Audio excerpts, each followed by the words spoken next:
What's up guys? Welcome to our YouTube channel. So for this video, we will tackle about trigonometric substitution involving u squared minus a squared.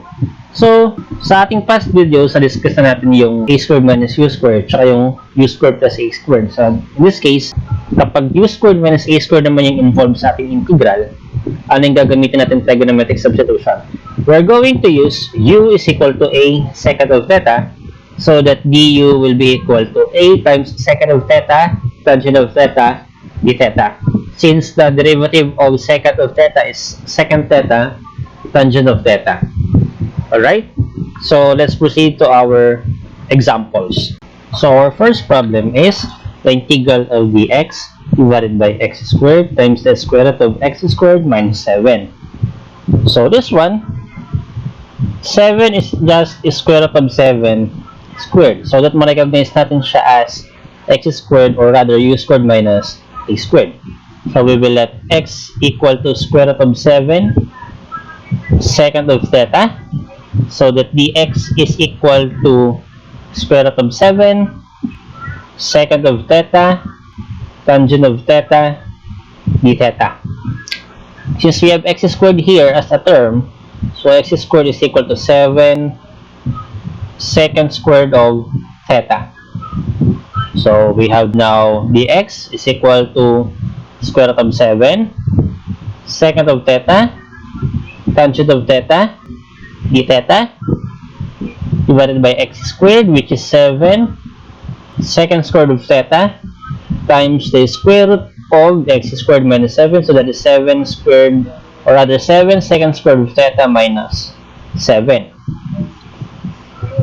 So, factor out natin yung 7 sa loob ng square root. So, we have square root of 7 times secant of theta, tangent of theta, d theta, divided by 7 secant square root of theta times the square root of 7 times the square root of secant squared theta minus 1. Alright? So, if you notice, cancelled out yung square root of 7, cancelled out yung isang secant of theta. So, this will leave as tangent of theta, d theta, divided by 7 secant of theta times the square root of secant square root of theta minus 1. So, yung nasa loob ng square root ay actually equal sa tangent square root of theta. So, the square root of tangent square root of theta is simply tangent of theta. So, we will leave as, or we will leave here d theta divided by secant of theta. So, naka-factor out yung 1 over 7. So, this is 1 over 7 integral of cosine of theta, d theta. And we all know that this is 1 over 7 sin of theta plus c. Alright. So, we draw a right triangle here. In this angle theta. From here, we can say that secant of theta is equal to x divided by square root of 7. And secant of theta is hypotenuse over adjacent. So, this is x and this is square root of 7 respectively. So, this leg is square root of x squared minus 7. So, sine of theta is actually equal to what? Opposite, which is square root of x squared minus 7 divided by x. So, finally, our final answer will be the square root of x squared minus 7 divided by 7x plus c. Right? So, this is our answer for our first problem. Let's proceed to our next problem. Our next problem is the integral of the square root of 9x squared minus 4 all over x dx. So, we have here 9x squared minus 4. It is analogous to u squared minus a squared in such a way that u is equal to 3x and then a is equal to 2. Take note that 3x quantity squared is 9x squared and 2 squared is equal to 4. So, sabi natin, we will let u na 3x equal sa a, which is 2 secant of theta. So, x is equal to 2/3 of secant theta. Then, dx is equal to 2/3 secant of theta tangent of theta d theta. Alright, so let us substitute everything here. This is the square root of 9x squared, and if our 3x is equal to 2 secant of theta, then our 9x squared is actually 4 secant squared of theta. So, substitute natin. So, we have 4 secant squared of theta minus 4 all over x. Ang x natin ay equal saan? 2/3 secant of theta. Then, dx is equal to 2/3 secant of theta, tangent of theta, d theta. So, for the meantime, dahil meron tayong 2/3 dito, at meron tayong 2/3 sa ilalim, this will cancel out. Secant theta will also cancel out. So, ano matitira sa atin? We have factoring out 4 sa loob. We have square root of 4 times the quantity secant squared theta minus 1. Right? Then we have 1 na sa ilalim, no? Dahil cancel na lahat na sa denominator. Then we also have tangent of theta, d theta. So the square root of 4 is 2. So, labas na natin siya. And then we have here, again, secant square root of theta minus 1 is tangent square root of theta. So the square root of tangent square root of theta is tangent theta. And then we have here tangent of theta. So we have tangent squared of theta d theta. Right, so anong gagawin natin? Think of a trigonometric identity na integrable. So that is secant squared of theta minus 1 to be substituted here. Okay, so we have 2 integral of secant squared of theta d theta minus 2 integral of d theta. So we have 2 tangent of theta minus 2 theta plus c. Or we can factor out first 2. So we have 2 times the tangent of theta minus theta plus c. So, construct tayo ng right triangle. A while ago, we have 3x is equal to 2 secant of theta. So that secant of theta is actually equal to what? 3x over 2. So again, secant of theta is hypotenuse, which is 3 over adjacent na 2. So we can say this is square root of 3x na naka-square, so that is 9x squared minus 2 squared, which is 4. So what we need is tangent of theta. Tangent of theta is opposite, which is square root of 9x squared minus 4 over adjacent na 2. So we have 2 times tangent of theta minus theta plus c. So going back to our original variable, which is this one. What is arctangent of theta? Or rather, what is tangent of theta?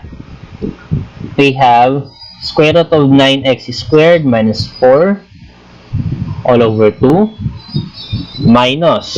So what is theta here? So theta is actually arcsecant of 3/2 of x plus c. So finally, redistribute 2 para mag-cancel yung 2 dito, no? Or yung 1/2. This is the square root of 9x squared minus 4 minus 2 times the arcsecant of 3/2 x plus c. This will be our answer for our second problem. Let's proceed to our last example for this video. So our problem now is the integral of ln x cubed dx divided by x times the natural logarithm of x squared minus 4. So if you notice, meron tayong natural logarithm here, no? So if you will let first u equal to the natural logarithm of x, then du is equal to dx over x. So ln cube of x will be equal to what? U cube. And dx over x is du. So we will put here du.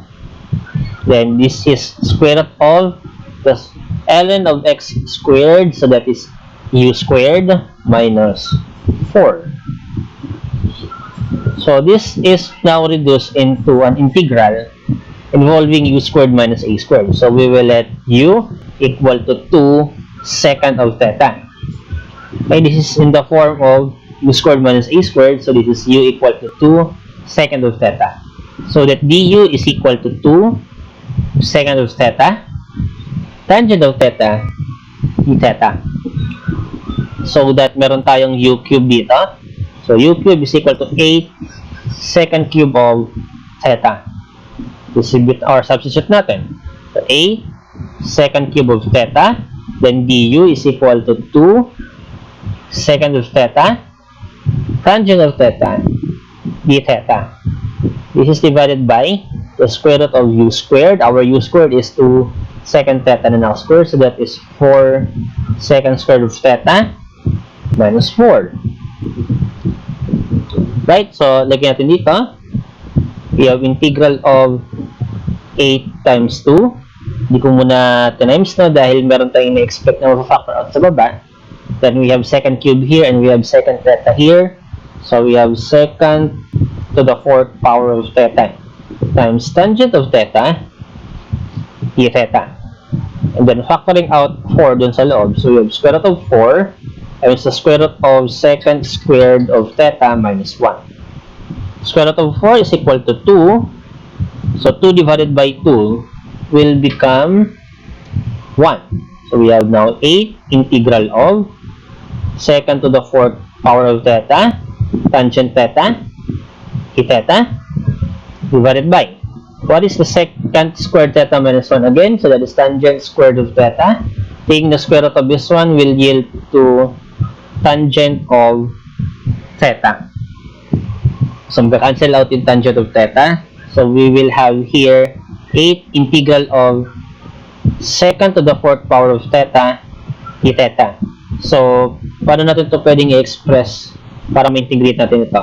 So, we can express this as secant squared of theta, secant squared of theta, d theta, so that, again, yung secant squared of theta, substitute natin yung kanyang trigonometric identity, which is equal to tangent squared theta plus 1 secant squared of theta, d theta.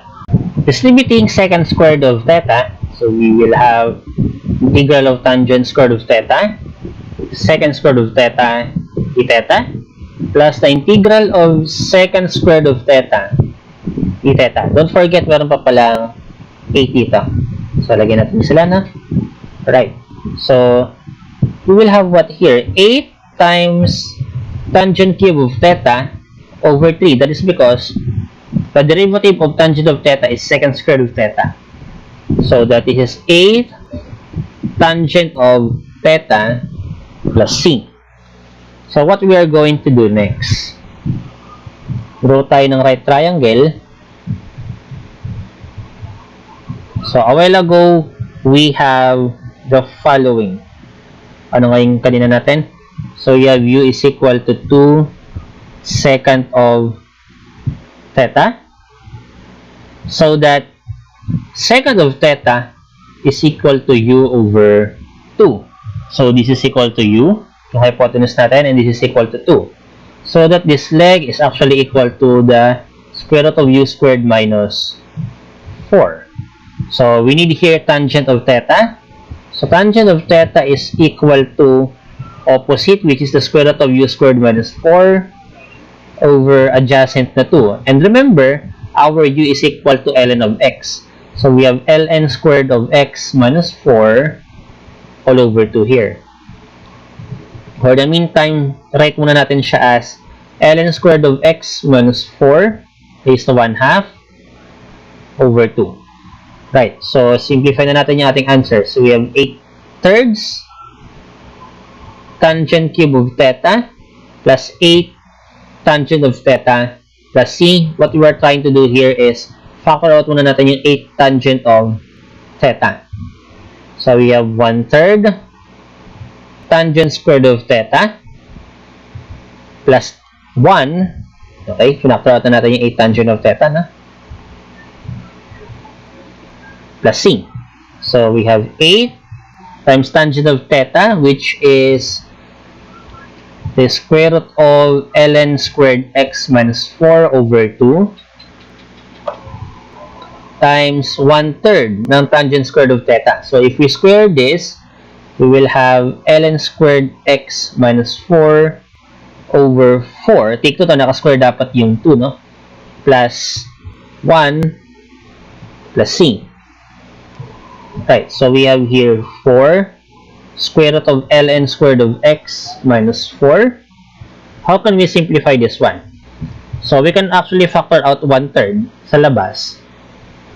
Okay, but for the meantime, gawin muna natin siyang ln squared of x minus 4 over 12 plus 1 is 12 over 12. So gawin natin, pagsamay na natin. So 12 minus 4 is 8. So with that, we can get rid of that. So yung minus 4 dito, gawin na lang nating plus 8. Right, so plus c, then yung 4 divided by 12 is 1 over 3. So alisin na natin siya rito, gawin na lang natin siyang ganyan na. And then we have 4 divided by 12 again, this is 1/3. So this will be our answer for this problem. So if you have any questions, you can comment it sa video na ito at sasagutin natin yan sa mga susunod nating mga videos. Thank you very much sa inyong pakikinig at God bless sa inyong lahat.